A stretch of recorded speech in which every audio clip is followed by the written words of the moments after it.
Hello, পরাগ, আমার কথা শোনা যাচ্ছে? Loud and clear. Yes, doctor. Okay, very clear. Okay, right. So let me just start my presentation.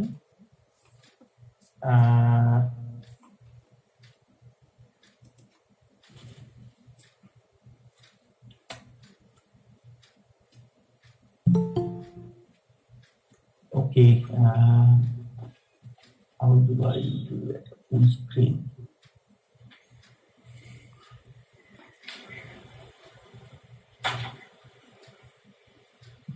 Well, good evening শেরুডের সমস্ত রেসিডেন্টদের এবং সকলকে আমার নমস্কার। আজকের এই সেশনে এখানে পরাগ, রিতেশ, রূপ এবং আরো সকলে মিলে উদ্যোগটা নিয়েছে। এটা আমার মনে হয় সকলেরই প্রয়োজন আছে এবং আমরাও কিছুটা সকলের সঙ্গে শেয়ার করতে চাই। এরকম একটা ইম্পর্টেন্ট ইস্যু যেখানে অনেক কিছুই আমাদের জানার দরকার আছে। তো যে জিনিসটা আমি বলবো যে এখন পাবলিক ডোমেনে অনেক ইনফরমেশন রয়েছে। Background noise. No, Dr. Jainko, I think you have to stop your mobile phone. You should use just one audio medium, either your screen. No, I'm not doing it. I'm doing it on laptop, not mobile. Okay, then somebody else has opened up his mobile also. Yeah, guys, thank you. Please go on mute and let the speakers speak. It will help everyone. Thank you.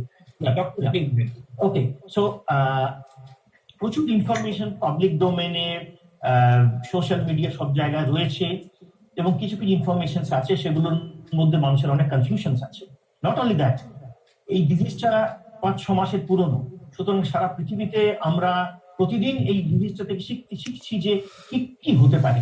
তো এখানে কিছু information থাকবে যেগুলো সবটাই যে খুব solid scientific বেসিসের উপর সবটা দাঁড়িয়ে আছে তা নয়। এখনো বড় বড় organisations and bodies like WHO, CDC বা অন্যান্য অর্গানাইজেশন তারাও এখনো খুব ভালোভাবে সবকিছুর উত্তর দিয়ে উঠতে পারেন। তো এখানে দেখবেন কতগুলো ওয়েব পেজ দেওয়া আছে যেগুলো থেকে মোস্টলি আমরা এখান থেকে ইনফরমেশন গুলো কালেক্ট করেছি এবং যতটা সম্ভব সায়েন্টিফিক। তো আমি অডিবল না? Yes, you go ahead, please.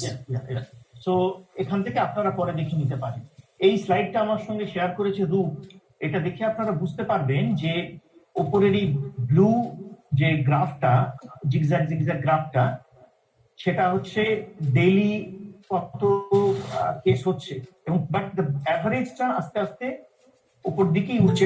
এটা হচ্ছে ইউএসএ আর এটা হচ্ছে ইন্ডিয়ার যে খুব বিরাট ডেইলি ফ্লাকচুয়েশন হচ্ছে তা নয়, কিন্তু অ্যাভারেজটা আমরাও কিন্তু আস্তে আস্তে গ্রাফটা উপর দিকে বাড়ছি। সুতরাং আমরা হয়তো আরো কিছুদিনের মধ্যে ইউএস এর কাছাকাছি পৌঁছে যাব। তো এখান থেকে নিশ্চয়ই আপনারা বুঝতে পারছেন যে সমস্যাটা আস্তে আস্তে আমাদেরকে চারদিকে ঘিরে ধরছে এবং আমাদেরকে এখান থেকে বাঁচতে গেলে আমাদেরকে শত্রু সম্পর্কে খুব ভালোভাবে জানতে হবে, তা না হলে এই শত্রুকে ঘায়েল করা খুব মুশকিল। তো আমি সাবজেক্টে চলে আসি। প্রথম কথা হচ্ছে এই যে নোভেল করোনা ভাইরাস আমরা অনেকদিন আগে থেকেই জানি। এই নোভেল কথাটা এসছে বিকজ এটা হচ্ছে নতুন, এটা একটা নতুন ধরনের করোনা ভাইরাস যেটা সম্পর্কে আগে আমাদের কোনো কিছুই জানা ছিল না। এই চায়নার ওই ঘটনার পর থেকেই আমরা জেনেছি যে এরকম একটা ভাইরাস এসেছে। এটার আরেকটা নাম, পোশাকি নাম হচ্ছে SARS-CoV-2। সার্স কথার মানে হচ্ছে সিভিয়ার অ্যাকিউট রেসপিরেটরি সিনড্রোম, কারণ এটা বিভিন্ন ধরনের রেসপিরেটরি প্রবলেম এবং নিউমোনিয়া করতে পারে। আর CoV-2 কথাটার মানে হচ্ছে করোনা ভাইরাস 2, কারণ এইরকমই একটা সার্স হয়েছিল 2002-03-এ। তখন ইন্ডিয়াতে খুব একটা হয়নি, পৃথিবীর অন্য জায়গায় হয়েছিল। এটা SARS-CoV-1 আর এটা SARS-CoV-2। আর এই যে ছবিটা আপনারা দেখতে পাচ্ছেন, এই ছবিটা চারদিক বহু জায়গায় বহুভাবেই বিভিন্ন কালারে দেখেছেন আপনারা। এইটা হচ্ছে এই ভাইরাসটা ছবি। আর সব থেকে ইম্পর্টেন্ট যেটা, সেটা এইটা যদি আপনারা দেখেন, ভাইরাসটার চারদিকে কতগুলো দেশলাই কাঠির মতো কতগুলো ডান্ডা রয়েছে। এইটাকে আমরা বলি স্পাইক। এই স্পাইক গুলোর মাথায় হচ্ছে স্পাইক প্রোটিন। আর এই ভাইরাসটা এই স্পাইক প্রোটিনের মাধ্যমে আমাদের শরীরের সেলের মধ্যে ঢুকে। সেটা আমি আপনাদের কাছে এক্সপ্লেন করবো যে কিভাবে আমাদের শরীরে এ ঢুকে। তো এই ভাইরাসটা, এই করোনা ভাইরাস, এটা একটা আরএনএ ভাইরাস। প্রত্যেকটা ভাইরাসের যে নিউক্লিক অ্যাসিড আছে তাদের মধ্যে কিছু ডিএনএ ভাইরাস হতে পারে, কিছু আরএনএ ভাইরাস হতে পারে। এই পার্টিকুলার ভাইরাসটা হচ্ছে আরএনএ ভাইরাস, এবং আমাদের রেসপিরেটরি সিস্টেম মেইনলি, এর সঙ্গে আমাদের নার্ভাস সিস্টেম বা brain and nerves, GI system মানে গ্যাস্ট্রোইন্টেস্টিনাল সিস্টেম, এবং লিভার, এই 4টে অর্গানের বিভিন্ন রকম প্রবলেম ক্রিয়েট করতে পারে। আর 4টে ধরনের এই করোনা ভাইরাস আমরা দেখি, আলফা, বিটা, গামা এবং ডেল্টা। তার মধ্যে এই করোনা ভাইরাসটা বেসিক্যালি বিটা করোনা ভাইরাস। তো এটা করে কি? এই যে একটু আগে যে ছবিটা দেখালাম, যে স্পাইক প্রোটিন, যে স্পাইক গুলো, এই স্পাইক গুলো ওদেরকে হেল্প করে। আমাদের সেলে একটা রিসেপ্টর আছে, এই যে গ্রিন কালারের যে ছবিটা দেখতে পাচ্ছেন, এটা একটা রিসেপ্টর, এটা সেলের সারফেসের উপরে আছে, ঠিক অনেকটা কাপের মতো দেখতে।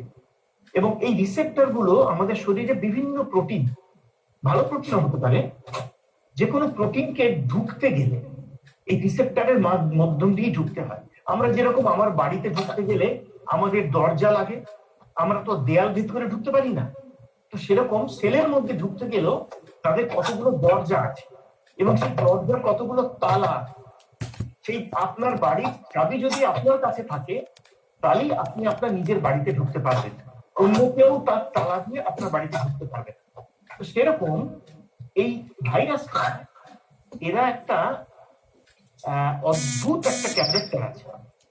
এরা যেন একটা মাস্টার কি হোল্ড করেছে, মানে আপনার বাড়ি নয়, অথচ আপনার কাছে একটা মাস্টার কি দিয়ে আপনি যে কোনো লোকের বাড়ির দরজা খুলে ফেলছেন, যেরকম এই ছবিটাতে আমি দেখিয়েছি। তো কি করে, এই রিসেপ্টরটা আমাদের সেলে এইখানে গিয়ে নিজেকে অ্যাটাচ করে তালাটা খুলে ফেলে, এবং তালাটা খুলে সে আমাদের সেলের মধ্যে ঢুকে যায়। তো এই ভাইরাসটার বিশেষত্ব হচ্ছে যে তালা খোলার মাস্টার কিটা পেয়ে গেছে, এবং আমাদের শরীরে যেখানে যেখানে এই ACE2 রিসেপ্টরটা আছে, সেই সেলগুলোর উপরে গিয়ে ও মাস্টার কি দিয়ে তালা খুলে সেলের মধ্যে ঢুকে গিয়ে তারপর আমাদের শরীরে অ্যাটাক করছে। এইটাই হচ্ছে এই ভাইরাসটার বিশেষত্ব। এবং এই রিসেপ্টরটা আমাদের শরীরের অন্য প্রোটিনের সঙ্গে অ্যাটাচ হয় যতটা, তার থেকে 200 টাইমস বেশি অ্যাটাচমেন্ট করে এই ভাইরাস। ও সবাইকে সরিয়ে দিয়ে নিজের জায়গা করে সেলের মধ্যে ঢুকে যাচ্ছে, সেই জন্য এত ভিরুলেন্ট।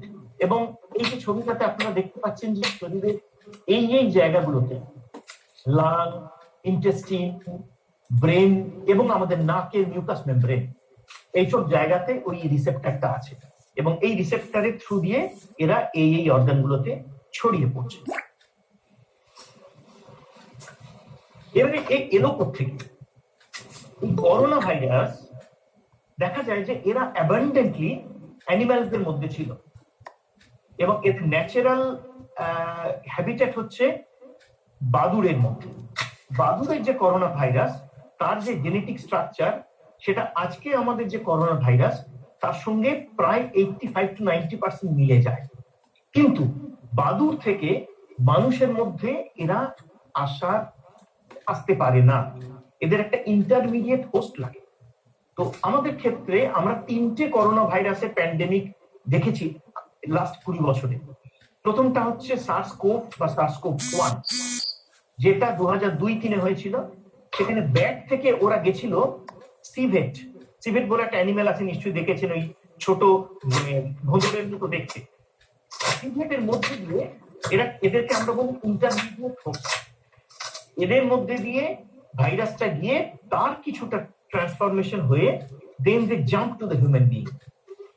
সেকেন্ড যে করোনা ভাইরাসের প্যান্ডেমিকটা আমরা দেখি, সেটা 2012-13-তে, সেটাকে বলা হয় মিডল ইস্ট রেসপিরেটরি সিনড্রোম।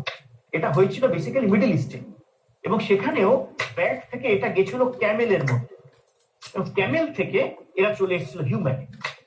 আর এই থার্ড যেটা SARS-CoV-2, যেটা চায়না থেকে শুরু হয়েছে, এটা মোটামুটি আন্দাজ করা হয় যে ইন্টারমিডিয়েট হোস্ট প্রবাবলি প্যাঙ্গোলিন। এই প্যাঙ্গোলিনের থ্রু দিয়ে ব্যাট ভাইরাসটা মানুষের মধ্যে এসে পৌঁছেছে।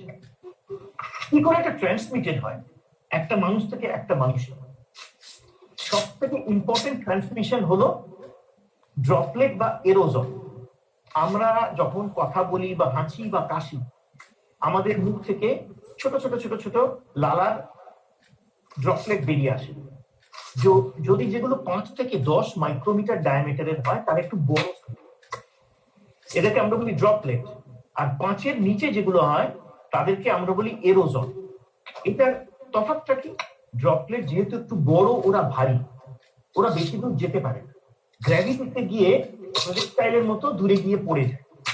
আর এরোজল যেগুলো আরো হালকা, এরা বাতাসে যেহেতু ভাসতে পারে, এরা আরো অনেক দূর অব্দি যেতে পারে। স্পেশালি আমরা যখন হাঁচি বা কাশি, আমরা অনেক এরোজল তৈরি করি, আর মানে ছোট ছোট কণিকা, তারা ওই আমাদের কাশি বা হাঁচির ফোর্সের মাধ্যমে বেশ কয়েক ফুট দূরে, 6 থেকে 8 ফুট দূর অব্দি চলে যেতে পারে। থার্ড যেটা ইম্পর্টেন্ট হলো সেটা হচ্ছে এয়ারবর্ন পার্টিকেল। এই এরোজল বা মাইক্রো এরোজল মানে আরো ছোট ছোট ছোট কণা, যারা ভাইরাস পার্টিকেল গুলোকে বয়ে নিয়ে যায়, এরা বাতাসের মাধ্যমে এরা অনেক দূর অব্দি চলে যেতে পারে এবং বাতাসে ভেসে থাকতে পারে। সেই জন্য এদেরকে আমরা বলি এয়ারবর্ন। আমি এটাকে রেড কালার করেছি কারণ রিসেন্টলি এই এয়ারবর্ন ট্রান্সমিশন নিয়ে প্রচুর কথা হচ্ছে। প্রথমে WHO এই এয়ারবর্ন পার্টিকেল নিয়ে খুব একটা বিশেষ কিছু বলেনি, কিন্তু এখন বলছে যে হ্যাঁ এয়ারবর্ন হতে পারে, আমি সেটা পরে আসবো। আর লাস্ট যেটা ইম্পর্টেন্ট সেটাকে আমরা বলি ফোমাইট। What is ফোমাইট?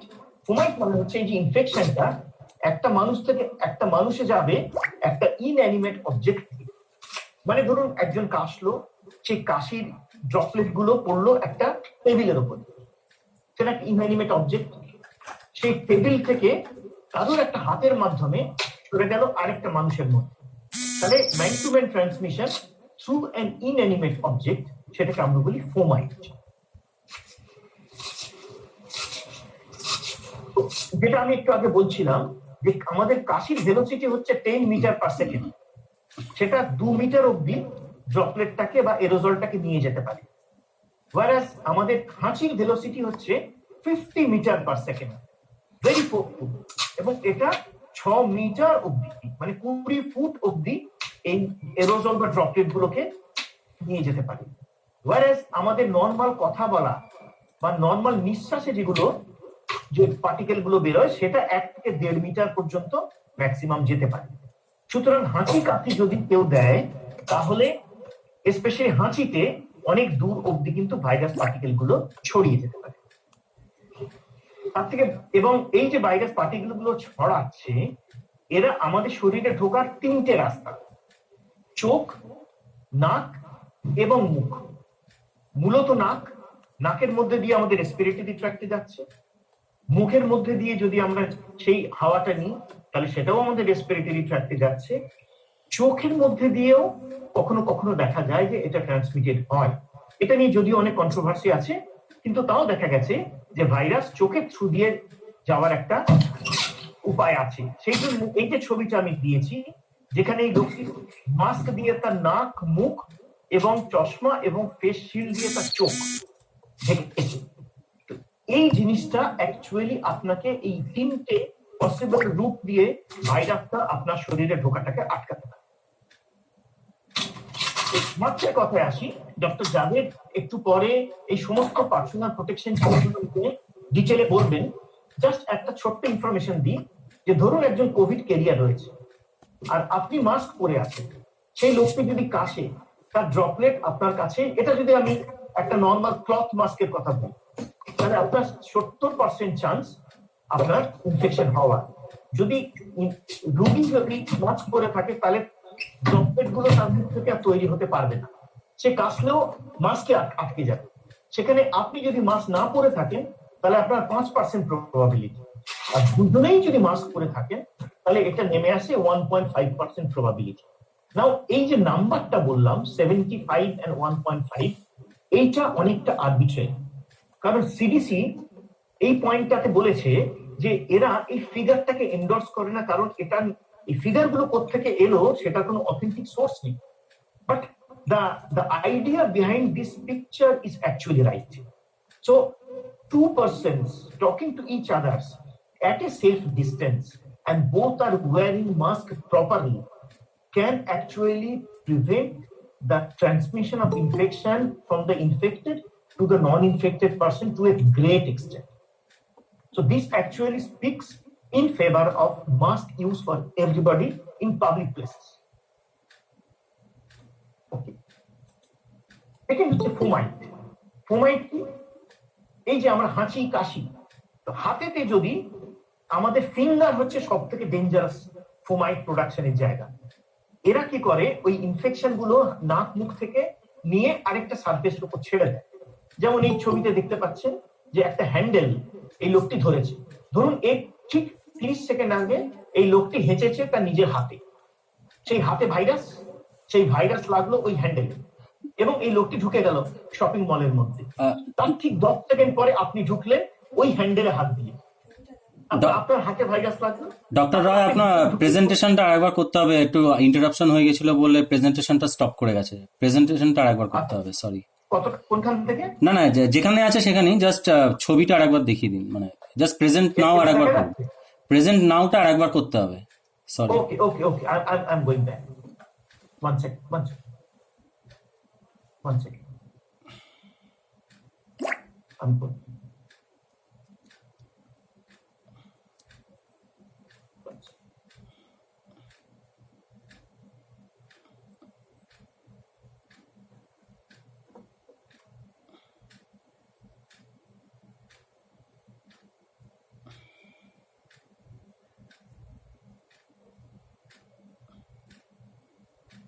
এবারে এসছে? হ্যাঁ, কন্টিনিউ। হ্যাঁ, Now we continue. can see. Yes, doctor, we can see. ওকে। তো যেটা আমি বলছিলাম যে এই যে লোকটি হ্যান্ডেলে হাত দিয়ে আছে, এর হাতে যদি ভাইরাস থাকে হাঁচির কারণে, এবং এই হ্যান্ডেলটা যদি 10 সেকেন্ড পরে আপনি ধরে এই হাতটা যদি আপনার নিজের নাকে বা মুখে দেন, তাহলে ভাইরাসটা আপনার মধ্যে চলে যায়। তো this is basically a fomite spray. তার জন্য আমাদের সোশ্যাল ডিস্টেন্স রাখা এবং যে কোনো সারফেসে টাচ না করা, বা টাচ করলেও সেটা অন্য কোনো ভাবে টাচ করা, যাতে এই টাচ সারফেসটা আবার আপনার নাকে মুখে না আসে, এইটা মনে রাখতে হবে। আর কি করে আপনি স্প্রেড প্রিভেন্ট করবেন? একটা হচ্ছে যে অফকোর্স দ্য হ্যান্ড হাইজিন, এটা ডক্টর জাভেদ বলবেন। Very meticulous hand washing with soap water, 20 থেকে 30 সেকেন্ড দুটো সারফেস, আঙুলের মাথা, আঙুলের ভাঁজ ভালো করে ধোবেন। আর এই যে ছবিটা দেখাচ্ছি এখানে, এই যে গ্লাভস পরা হাত রয়েছে, ইয়েস, আপনি গ্লাভস পরে থাকলে হয়তো আপনাকে খানিকটা ফোমাইট প্রিভেনশন থেকে এটা বাঁচাবে, কিন্তু এই গ্লাভস পরা হাতটাকেও আপনি যদি টাইম টু টাইম স্যানিটাইজ না করেন, তাহলে এটা তো যদি ডার্টি হয়ে যায়, এটাও কিন্তু ভাইরাস একটা জায়গা থেকে আরেকটা জায়গায় ক্যারি করে নিয়ে যেতে পারে। নাও coming to the airborne transmission, যেটা খুব রিসেন্টলি খুব একটা ডিবেটেবল ইস্যু, কারণ WHO প্রথমে এয়ারবোর্ন ট্রান্সমিশন মানতে চায়নি। আপনারা নিশ্চয়ই কিছুদিন ধরে কাগজে বা টিভিতে দেখছেন যে 140 জন এক্সপার্ট রিসার্চার তারা একটা জয়েন্ট স্টেটমেন্ট দিয়ে WHO কে বলেছে, now you revise your guideline regarding this airborne transmission. This is the original article published by this 140 people together. This is the first page of the article, আপনাদের দেখানোর জন্য আমি রেখেছি। এবং এইটা পাবলিশ হওয়ার পরে WHO জুলাই 9-এ একটা বুলেটিন দিল। ওতে তারা বলল যে airborne transmission of the virus can occur in health care setting where specific medical procedures called aerosol generating procedures generate very small droplet called aerosols. Some outbreak reports related to indoor crowded spaces have suggested the possibility of aerosol transmission combined with droplet transmission, for example, during choir practice, in restaurants or in fitness classes.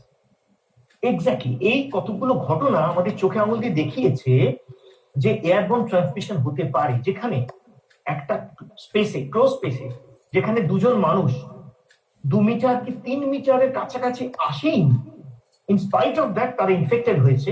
এবং এখানে ধরা হচ্ছে যে ওই airborne হয়ে এই virus particle গুলো 2 metre 3 metre পেরিয়েও চলে যাচ্ছে।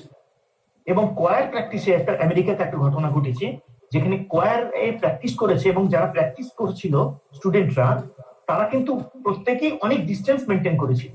ইনস্পাইট অফ দ্যাট তাদের মধ্যে দুজনের হয়েছিল দিস ইনফেকশন। এবং সেখান থেকে মনে করা হয় তারা যখন গান করেছে তাদের মুখ থেকে এরোজল তৈরি হয়েছে, সেটা এয়ারবর্ন হয়ে অন্যদের দিকে চলে গেছে। তো এই ছবিটা দেখলে আপনারা বুঝতে পারবেন, একটা যদি ধরুন একটা ঘর, একটা বদ্ধ ঘর যেখানে এসি চলছে বা ফ্যান চলছে এবং জানলা দরজা বন্ধ আছে, সেখানে দুটো লোক দুটো প্রান্তে আছে এবং ঘরটা ধরুন প্রায় 12 থেকে 14 ফুট কি 20 ফুট বড় ঘর। সেখানে সেই লোকটি যদি কাশে বা হাঁচে, এখান থেকে এয়ার কারেন্টের মধ্যে দিয়ে ছোট ছোট ভাইরাস পার্টিকেল গুলো ঘরের অন্য প্রান্তে একটা লোকের কাছে কিন্তু থিওরিটিক্যালি যেতে পারে। তবে এটা পুরোটাই ডিপেন্ড করছে কতগুলো ফিজিক্যাল ফ্যাক্টরের উপরে। একটা হচ্ছে এয়ার ফ্লো কত এই রুমে, স্ট্যাগনেন্ট এয়ার নাকি ফ্লোয়িং এয়ার। নাম্বার 2 হচ্ছে এখানে রিলেটিভ হিউমিডিটি কত এবং টেম্পারেচার কত। এই প্রত্যেকটা কিন্তু এই এয়ারবর্ন থাকা, কতক্ষণ ভাইরাসটা এয়ারবর্ন থাকবে সেটার উপর ডিপেন্ড করে। এবং এটাকে যদি আমরা মিনিমাইজ করতে চাই তাহলে কতগুলো মেজার নিতে হবে। যেমন ধরুন যদি সম্ভব হয় আমরা জানলা খুলে দিলাম, যে ফ্রেশ এয়ার এসে গেল, এসে ঘরের এয়ারটাকে ডাইলিউট করে দিল, পার্টিকেল গুলো ডাইলিউট হয়ে গেল, চান্সটা কমে গেল। অথবা আমরা যদি এসি এই ঘরে থাকি, তাহলে সেই এসিতে যদি ঘরের এয়ারটাকে রিসার্কুলেট করা হয়, তাহলে ভাইরাস পার্টিকেল গুলো ঘরের মধ্যেই ঘুরতে থাকে। কিন্তু যদি আমরা ফ্রেশ এয়ার ঢোকাই এবং ঘরের এয়ারটাকে আমরা এক্সস্ট দিয়ে বার করে দিই বা এরকম একটা ভেন্টিলেশন সিস্টেম তৈরি করি, তাহলে কিন্তু chance of airborne transmission in a closed room can be minimised. এবারে কতগুলো খুব কমন প্রশ্ন যেগুলো আমাকে অনেকে অনেক সময় করে থাকে, যেটা হচ্ছে যে আমরা এক্সারসাইজ করার সময় মাস্ক পরবো কিনা। প্রথম কথা হচ্ছে এক্সারসাইজ করার সময় মাস্ক পরাটা সত্যি খুব কষ্টদায়ক, কারণ আমাদের নিঃশ্বাস নিতে অসুবিধা হয়। এবং আপনার সামনে কেউ যদি আশেপাশে না থাকে তাহলে মাস্ক পরার কোনো প্রয়োজন নেই। তবে হ্যাঁ, এক্সারসাইজ করার সময় যদি গল্প করতে করতে আমরা হাঁটি এবং খুব পাশাপাশি থাকি, তাহলে কিন্তু সেটা ঠিক হবে না। আমাদের হাঁটতে গেলে বা এক্সারসাইজ করতে গেলে কিন্তু ফাঁকা জায়গাতেই করতে হবে। সেকেন্ড কোয়েশ্চেন হচ্ছে যে জুতো থেকে ভাইরাস আসে কিনা। জুতো থেকে ভাইরাস আসার চান্স খুব কম। ধরুন একটা হসপিটালে বা একটা সারফেসে যেখানে এই ভাইরাস থাকার কথা, সেখানে আপনি জুতো পরে গেলেন। এই জুতো যদি আপনি বাড়ির বাইরে খুলে আসেন এবং আপনার বাড়ির ভিতরে যদি সেই জুতো না আসে, তাহলে এই ভাইরাস আপনার বাড়িতে আসার চান্স নেই। তাও আমি বলবো যে জুতো বা এগুলোকে সবসময় আপনার বাড়ি থেকে একটু দূরে খুলবেন, যাতে করে এগুলো বাড়ির ভিতরে কোনোভাবেই না